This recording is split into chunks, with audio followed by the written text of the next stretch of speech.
want to acknowledge I understand that it's hard. I understand that we all have to learn and we all mess up. I mess up sometimes.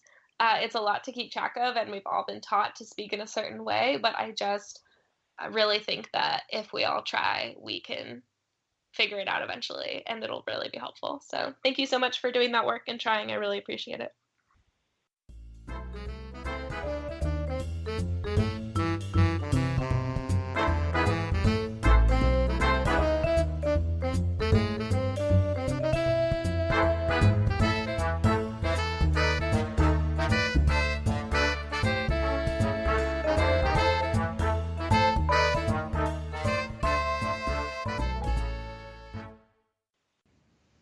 Welcome back, everybody. This is Kelly, and I am here in this segment with Lewis Wallace, who is a journalist and an editor at Scalawag Magazine. Hello, Lewis.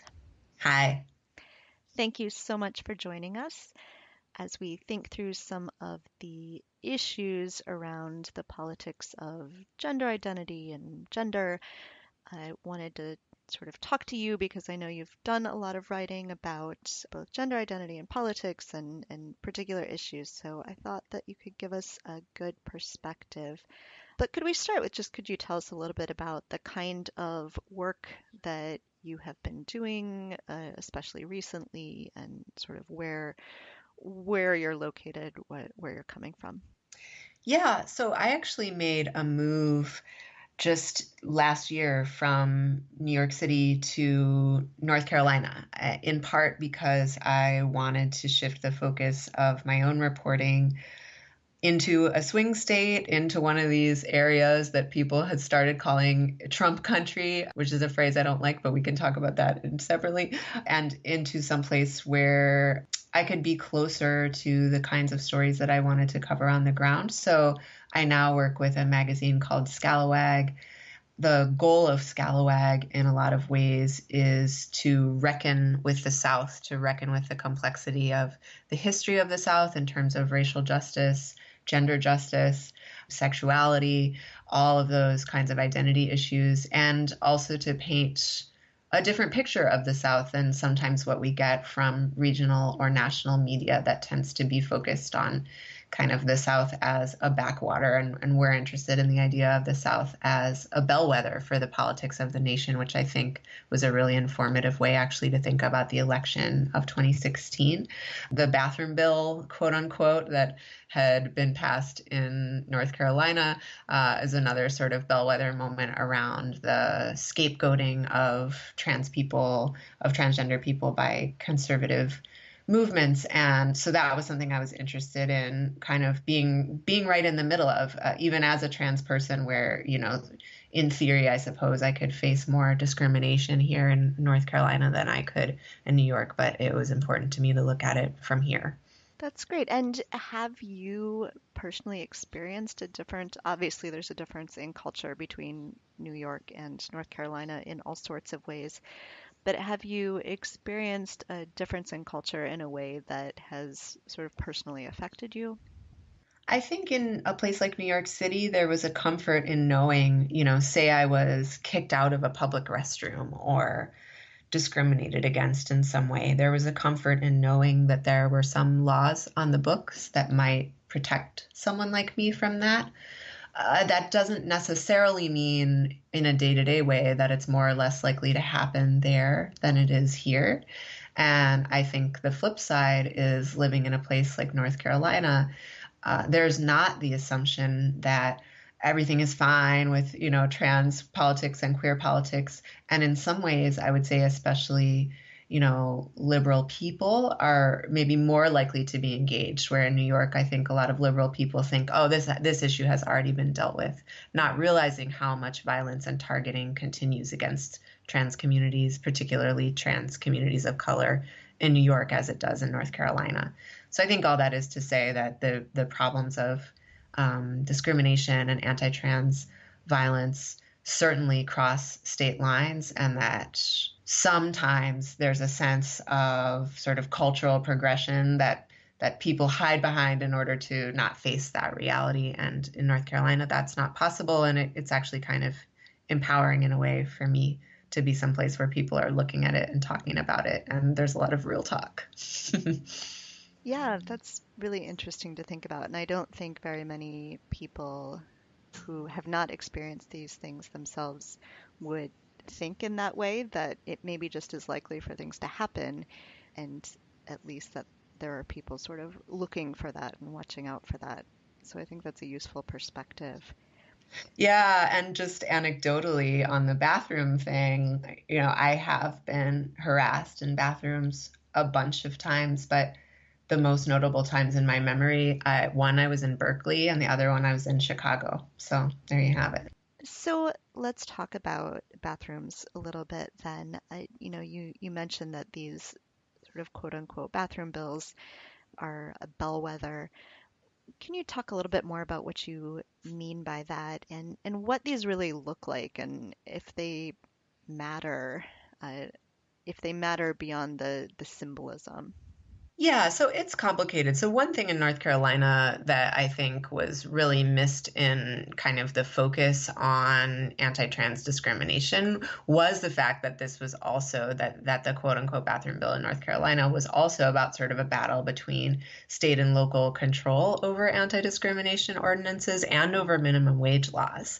And the state legislature wanted to prevent local cities and towns, both from passing anti-discrimination laws and from passing their own minimum wages. And so it was this very kind of intersectional approach of targeting both low-income people and LGBT people in one fell swoop. Another thing that I think was really missed around, again, sort of the hype around the bathroom bill, a lot of the coverage, I think, assumed that the typical experience would be that a trans person would be allowed to use the bathroom that corresponds with their gender identity, and that what North Carolina was trying to do was ensure that that is not the case, that, you're trans, if you're trans masculine and you were born female, you have to go in the women's room and so on.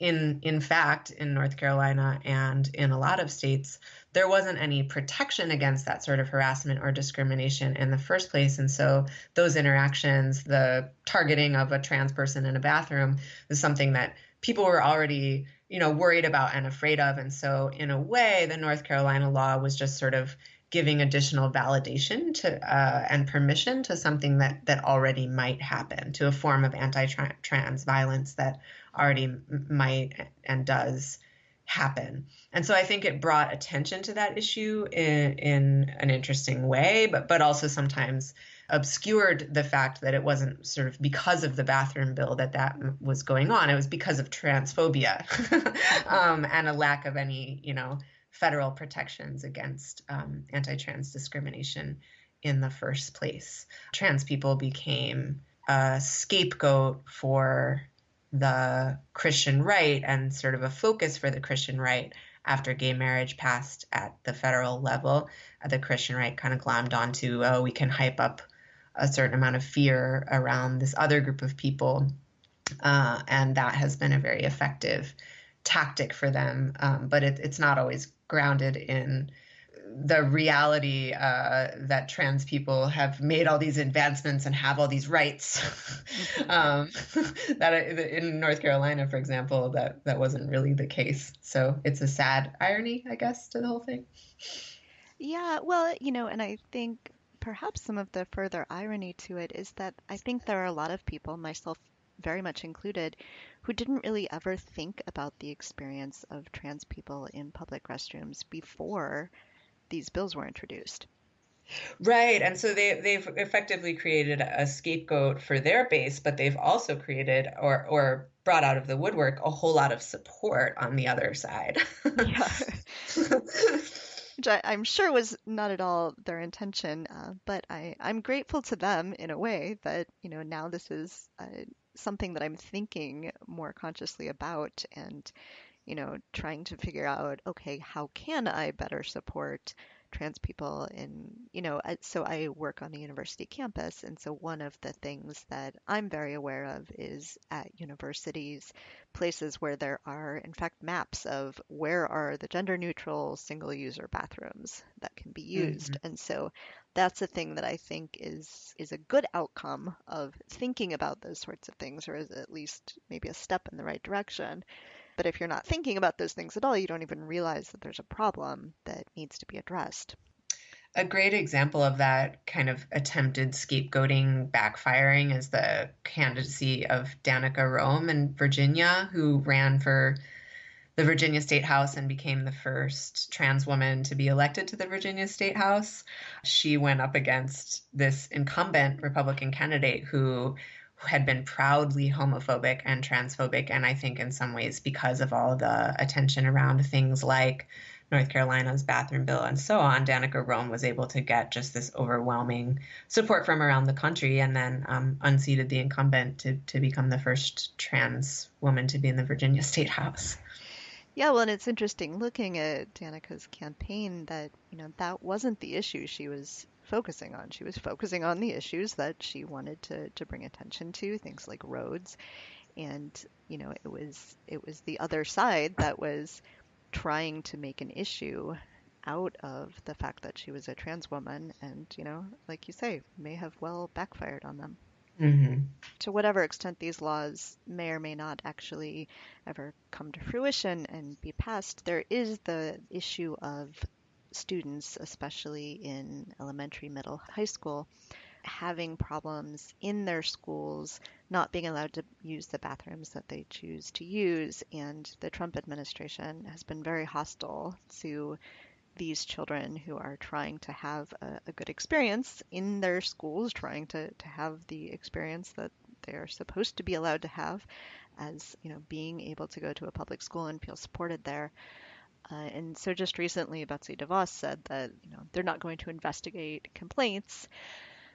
So, again, I don't know the extent to which whether those investigations are often useful and fruitful, but I feel like one of the very big outcomes of that sort of thing and these sorts of laws is that it must be the case that the trans community in general is feeling less supported.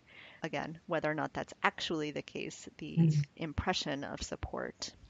Have you been hearing anything about that? Do you think that that is the kind of outcome that these sorts of indications from the administration are having? Yeah, again, I think it's important to understand that in most places in the country, there hasn't previously been some sort of right for trans students to have third gender bathroom or to use the bathroom that corresponds with their gender identity. I covered a story about 5 years ago in a suburb of Chicago where a local school system had passed its own policy saying trans students are going to be allowed to use the bathroom that corresponds with their gender identity. And it was just, this kind of little quiet move that the suburban school district had made. A couple of national anti-LGBT Christian right organizations glommed onto that and ran a huge campaign to stop this school district from doing that. And the school district backed down from it at that time.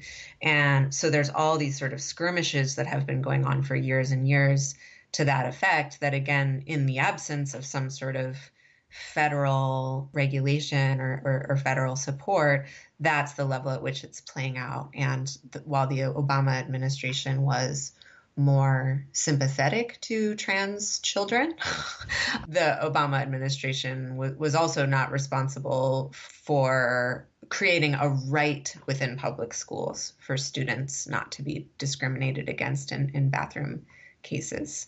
So it's a tricky thing, because I think you're right that that this sort of targeting by the Trump administration creates an environment of further empowerment for people who want to target and scapegoat trans children. And that's dangerous for a lot of reasons, not least of which is, the scourge of suicide and depression among trans people and trans children. I think that messaging has a real effect. But in terms of who can use what bathroom and stuff like that, that's still going to sort of get hashed out at this very local level. And you might find places where it's surprisingly permissive and other places where it's surprisingly unpermissive that are different than what you were expecting.